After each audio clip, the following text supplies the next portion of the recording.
Welcome to the Pillars of Health podcast. Today we've got Nicci on the show. She's got a fantastic story, so don't miss a second.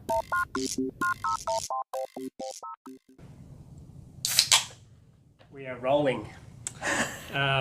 Welcome to the Pillars of Health podcast. I love it. Now, Nicci is most definitely one of our fantastic community members, without a doubt.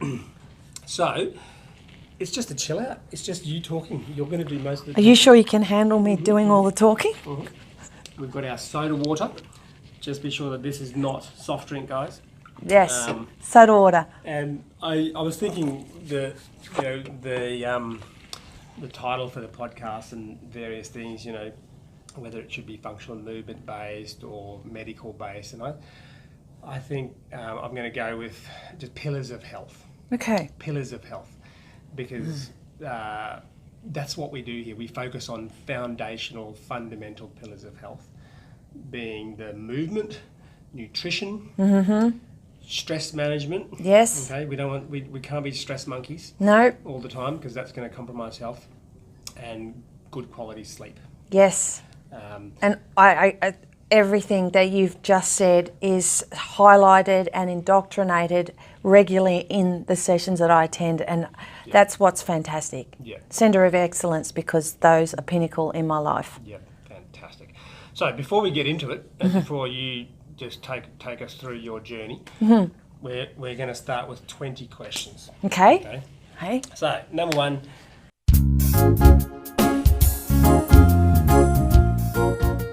Let's go back in time then to when we first met, and you came in this office, and tell us a little bit about your journey in relation to functional movement and discovering what we do here. Yeah. Okay. I'd had an operation. There was two. Yeah. Why did you have an operation? Because I had inflammation, I had biomechanical stress, inflammation, I had breakdown, I had pain and disability. So you had pain and disability, because you didn't know those terms. I didn't know. I know them now. Okay, so both legs numbing. It didn't matter what I was doing, it was now all the time. And it was painful. So you had a lot of pain in your back and going down your legs. Yes. And this was interfering with this personality of yours of being super active and just grabbing life. Yeah, absolutely. It was. How did that affect you? Like, how did that make you feel? Like, depression. As a human, Depressed. Depression. Yeah, and I didn't know, and I didn't. Is this it for the rest of my life? Yeah. And what age was this happening to you? I can tell you it started from the age of 8. Yeah. 8. Right. So. But you were still doing lots of things. Absolutely. At the age of, yeah, but I'm going into 20 now chiropractors, and I'm going into physios, and I'm going to the Academy of Sport of Narrabeen when I do all my sports. So and if I'd known you at the age of 20 and I said, Nicci, do you have pain? Would you have said yes? You would, of course. At the age of 20? Yeah, from 8 I had it. As you've described. Not the so the tingling? No, but the constant. Across your back. Constant pain. Yeah. Okay, but that didn't stop you. No. Doing things. No. Okay. When did it start to really actually stop you doing things that you wanted to do? What age? It was 2 years ago. Okay. So in your... Now the pain and the tingling. The tingling. In your 30s? Yeah, your 40s? I'm 45 now, so for 43 I've had my 4th child. So in your 40s it stopped you doing things that you valued and contributed to the quality of everything. Right. Gardening, picking up things, picking up your child, sitting down, everything. And so what did friends and family think of your inability to do those things? Did they try to help you? Did they? Absolutely. Give you advice, I've got very good. Such a supportive husband, so supportive. But we didn't know what to do. It's just I went to the. So what did you do? Yeah, so I went to a physiotherapist who did traction. Okay, I'd go to a chiropractor. In the end, none of these things are working. You're going like every week? Or twice. Fortnightly, monthly? Twice a week. Sometimes twice a Yeah, week. twice a week. Okay. Okay. What made you make those decisions? Like just Because that's all I knew. And people, they were- GPs, everyone saying that's who you go to. Yeah. There was no remedy except for, these are the therapists that will help you with that. Next thing is to get a CT scan. Yeah. So you just took the advice of your doctor and friends and family, and obviously Yes. you see these places on the street corners, and you visit and tell them your problem. And if it wasn't working, what made you just keep going? Like, why did you Keep working through it? Yeah, like, why did you feel that you were getting better by doing these things? No, I just thought, okay, just sit down a bit. You know what? Maybe take some pain meds because I don't want to do the operation that the GP's saying that you do. And I said to the GP, of all the people, the GP started talking about surgery. yeah, going to a neurosurgeon, and then how many of the people that you sent to a neurosurgeon had success? Not many. Right. Yeah, that's what he said. He said that So not now, many people have success. now I've got nothing. Yeah. I've got nothing. So nothing's working for you. No, well, there's no guide. There's no map. No roadmap. No roadmap. None. Except Even from your doctor. Even from my doctor. Yeah. Isn't that amazing? And so many people are in your situation. And I'm so sorry that if they are in this situation and they don't know, pay attention, please. Yeah. This is the roadmap. Yeah. Okay, keep going. So eventually you do go. You Okay. have to start using medications. I go to the neurosurgeon. Yeah.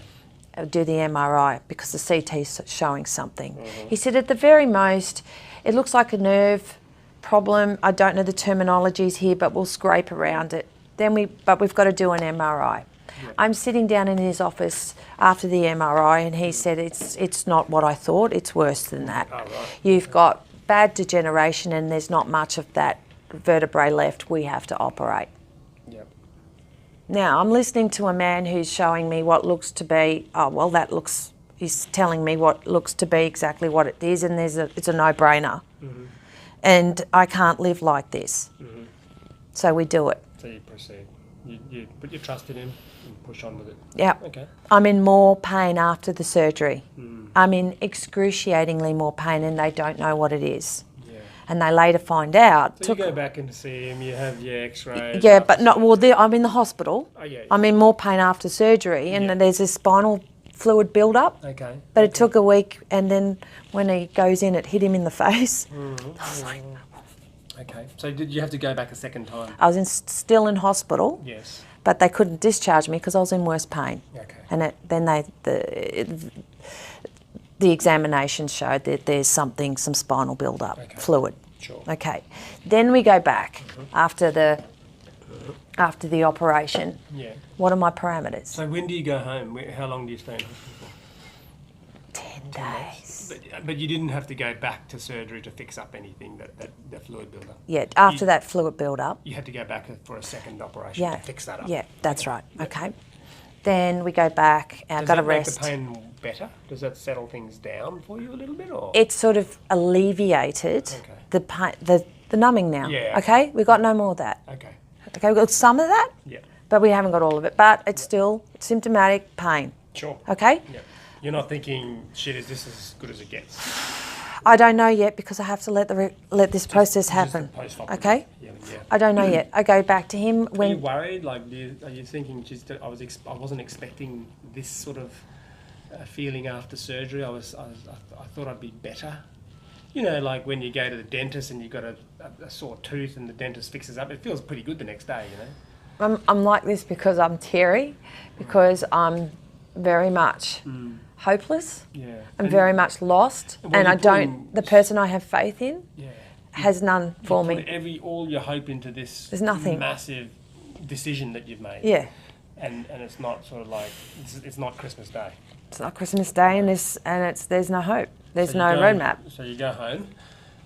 How do you cope at home in those first couple of months after this big operation on your spine? I'm on drugs. I'm on drugs for the pain. Yeah. I don't know when I can move, how I've got to just sit. Yes. Sit. Yes. move and you can walk a little bit. But for Yes. me, it's like, no, I'm not walking just 100 metres a Yes. day. That's not me. Yes. I'm getting up every morning. I'm going to Yes. walk 400, then I'll walk 5. And then he didn't have any parameters, what I could do. Right. He just said to me, you'll be back in here for spinal surgery number 2, 3 and 4. But just try and not be in here as early as possible. But didn't you make the decision to have the surgery so that I you wasn't. could do more things, not so that you could do less? Because you're already doing Yeah. less. Yeah. That's what That's why people. Make You didn't tell me this. Yeah. You didn't present this on the table. Yeah, you didn't. You didn't. Okay, that's So where it's we're not at. really panning out the way that you sort of thought it should be panning out. It's making the hole bigger. Yeah. I can't get out of the hole. Yeah. Okay, and now it's going. What's my identity now? This is no moving Nicci. No, for my life. Yeah. Are you kidding me? Yeah. You know, now And my that- family. I'm a That's dependent exactly on my why you had family. the operation, it was to try to Take all. get you back to the old Nicci. Okay. Yep. Okay, so how many months now down the track are we, where you go back and see the I had surgeon? such a great person who said to me, you need to come and see David Johnson. And I took his advice. Mm-hmm. And I got in here and I thought I would be in the waiting list for weeks, and your team got me in here within a week. Yeah. So when you came to see me, like you'd already gone to see your other surgeon, and like I'm just going through the mind of a patient, and sorry if you get upset, but when you've had an operation, when you've had an operation with someone else, you've given them the ultimate privilege to operate on your body. It seems, as a surgeon, it seems like to go and talk to someone else means that you've completely lost faith in that person who you just gave the ultimate privilege to. You know what? I think he even had lost faith in himself because he did not know. Right. Seriously. If your surgeon can't tell you what the next step is, well, as a surgeon yourself, what's that saying? It's saying you don't know either. And you didn't tell me that beforehand. You didn't say to me, yeah, you're going to be fine afterwards. You know, you didn't tell me that I'd be back in here for spinal fusion number 3, 4 and 5. Yeah. That's disgraceful. There's a lot to take home there, isn't there? There's a very powerful message there for any doctor or professional in the health industry is being accountable, being accountable for what we do. All right, so you come and see me because you've really sort of given up. Oh, you know, elsewhere. can I interrupt here though? So I walk through these doors and I'm having a panic attack because it just brings me back to the surgery. Okay, brings me back to the treatment of the whole situation of this doctor. And isn't it just leave it at that? I'm having breathe, Nicci, just breathe. And I have to sit in your surgery, and I see your gym, and I smell it, and I see Georgia training an athlete. And I calm down and I just go, is this what is in store for me? Is this? And oh my God. And I had to wait an hour. I'm happy to do that, Really? man. I'm watching Georgia. I was running an hour behind. I don't mind. And I'm watching and going, is this in store for me? Yeah. Wowee. That was So awesome. just our waiting room had a therapeutic effect. Oh, the smell. Wow. The smell of our that movement gym. Training centre. Yeah. Movement training centre. Wow. Because our waiting room is in the movement training centre. Tell me a doctor's waiting room with the gym. Yeah. And I just went, oh, where the hell where have I? Oh my goodness. That's fantastic. And I can remember when you came in, there were lots of tears when you Yeah. had your first consult with me. Yep. And did you think that I was going to suggest that you needed more surgery, No. or that you needed some other procedure? I didn't think anything except I needed a roadmap, and you were the person that I was told could give me that roadmap. But then you also gave me something that was even more powerful than that. You explained to me why I got to where I was, and I'd never been presented with that. And it was a dysfunctional movement syndrome illness, if I've got that correct. And it made sense. Okay, movement. Yeah. And it was like an aha moment. It was, oh, okay. Right. I've been moving so incorrectly. Yes. I've done all these sports, and it's not because of no passion, it's because I've done it incorrectly. And then you said to me, we're going to rebuild you. Yep. I said, well, when can I start doing it? Hold on a minute, Nicci. Yeah. You said, you know when we build a high-rise Yeah. and you got to put the concrete and the foundation in, Yep. that's what we've got to work on first. Yeah. Oh, wow. Okay. And that's called neurohab, Nicci. You need to do this. And then from there, we're going to do. It just made sense to you. And it was, thank you. Right. Gift. Gift. It was gift. It was gold. And I think sometimes when I just go through the motions of telling patients how I see it and how I analyse pain, and it's amazing to hear from you as to how that what I see is fairly simple, how that affects the way you feel. It's pretty powerful. Yeah, and even though I was ashamed, I said to you, I'm really addicted to these drugs. And I've got to tell you this. And you said, no wonder. So this man isn't judging me. This man is understanding me. This man's giving me empathy. Yeah. And he said, but you won't need this. Yeah. And I really appreciated that. Yeah. Oh, That was wow. I finally found the miracle of this whole Centre of Excellence, and it's been like that from day one onwards. Yeah, that's great, Nicci. Okay, so we had a sort of 45-minute consult, and then you signed up for Neurohab. It started that very Next week. Okay. That very week. Yeah. Okay, talk us through rebuilding Nicci. Wow. Rebuilding Okay. Nicci's movement proficiency. Okay. I don't want to reflect on David Johnson's team here as staff, because they're not. They are excellent, superb, fine. I defy anybody out there that says a PT coach or anything like that. No, these are Centre of Excellent coaches. They're cherry-picked. Absolutely. So, and that's really remarkable. That's it. Cherry-picked because of their passion and their skill. And they've been there too. A lot of them, because Yes. Yes. So I learnt about capacity and demand. Well, Nicci always wants to be able to say, I'm going to do this and this and this today. And you taught me, your team taught me, you might want to do that. Yeah. But can your body do that right now? Yeah. No. Even if it's hanging out the washing. No, it Yeah, can't. exactly right. So I had to teach my mind this. Yeah. Okay, you're going to have to start learning what your body's capable of. Yeah. Okay, capacity and demand, learnt that. And the pillars of health, your sleep and nutrition. And I remember the frustration at one stage, and Luke, I said, what's going on? I know I can do, and Luke said, hold on a minute, Nicci. Luke comes out, pulls up in his phone, the MRI, and he says to me, it's inflammation, Nicci, and it's going to be there for around 6 to 12 months. Expect this to stay like that. So don't be upset about why it's there. Oh, thank you, Luke. And then Georgia just saying to me too, as an athlete, that we are constantly wanting and getting frustrated, but it is a journey and it's a process. Yeah.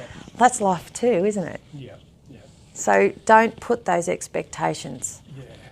So you knew you were on the right roadmap. Your journey was going to be relatively lengthy. Yes. But you were going to get there. Yeah. Before you didn't know how to get there. No, and when I did something, it was with full velocity, full volume, full passion, and now I have coaches. In fact, your journey, which we may have thought might have been 1 year, was actually turned out to be relatively quick. 6 months. Yeah, it was because of your deep understanding of how important I think that pillar of health. asking is, the that movement pillar. question too, and being here every day. Yeah. There was no negotiating that.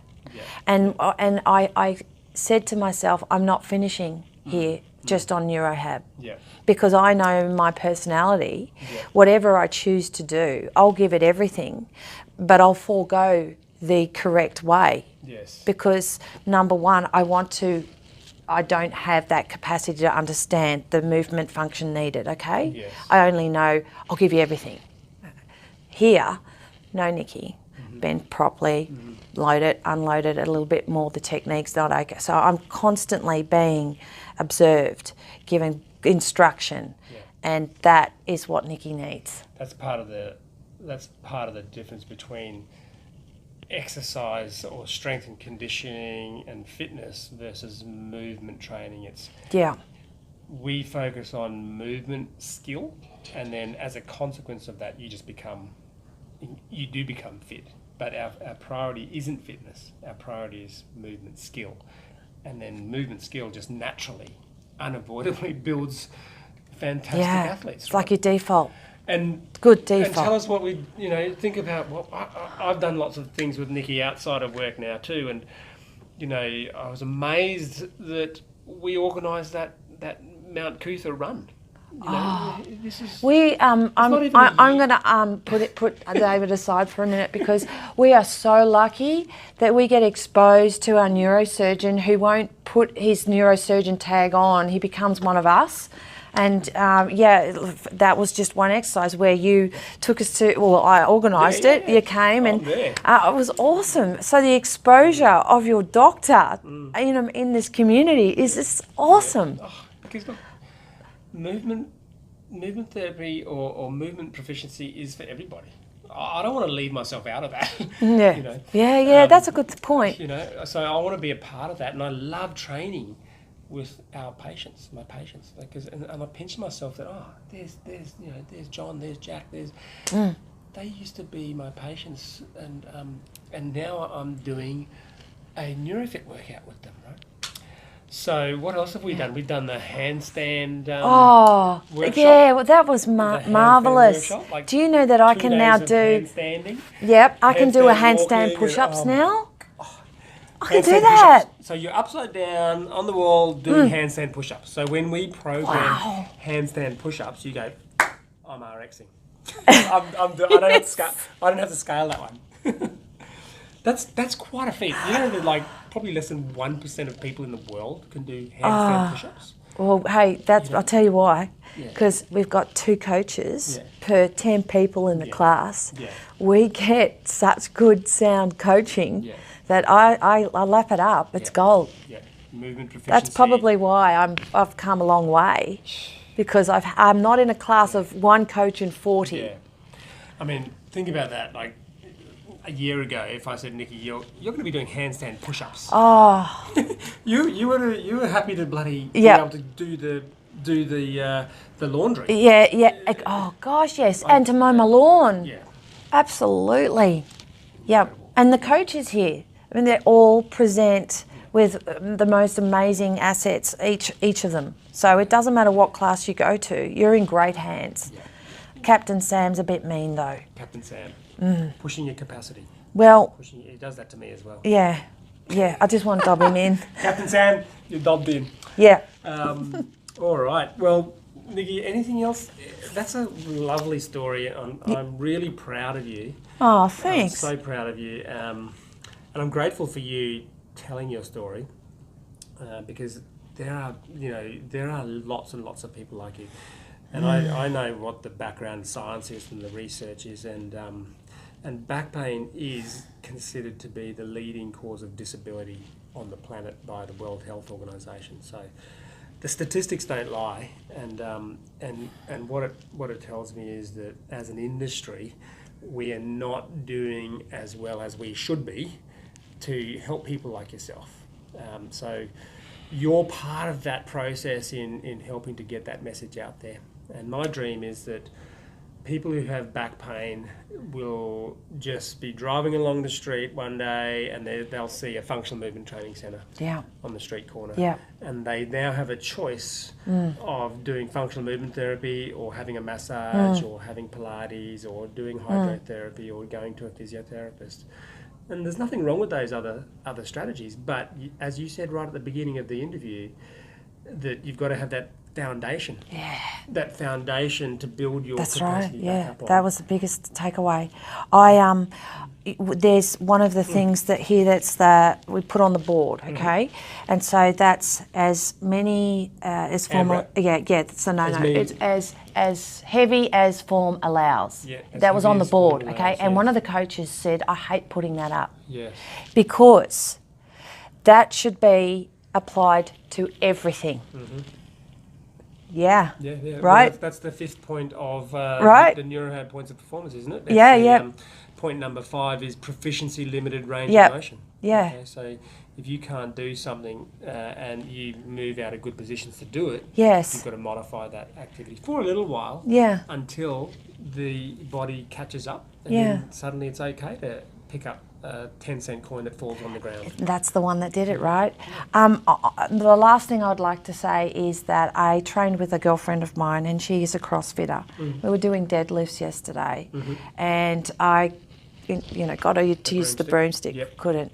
She couldn't do it. No, Yeah. and we're doing it. And then the comment she made to me. Was that? This is her house. Yeah. Okay. Yeah. And she says to me, So you're doing a bit of your own functional movement Secret with your training. friends. Yeah, Secret. you're I'm teaching, helping her. Teaching. Yeah, and I videoed everything, right? Videoed everything on her 4th go. Yeah. Okay, so I've said, she finally, she's strong here. She was doing everything up here, but nothing down here. Yeah. Nothing, no hip hinging, nothing. She got it right. Anyway, she said to me, I just want to say, you have so much potential as an athlete in CrossFit. And I stopped her there and I said, I am a product of this centre of excellence. That's how I got to where I am today. Wowee. That's the message I want to leave. All right, Nicci, that's a wonderful chat. I don't think we've gone too long, but that is just fantastic. Thank you so much. Thank for coming you, on the and show. your family and coaches. And I hope everyone's enjoyed listening to Nicci's story. I've certainly loved having a chat with her, and I hope that we can bring some more stories in the future to our community out there. So have a great day, guys. Thanks very much.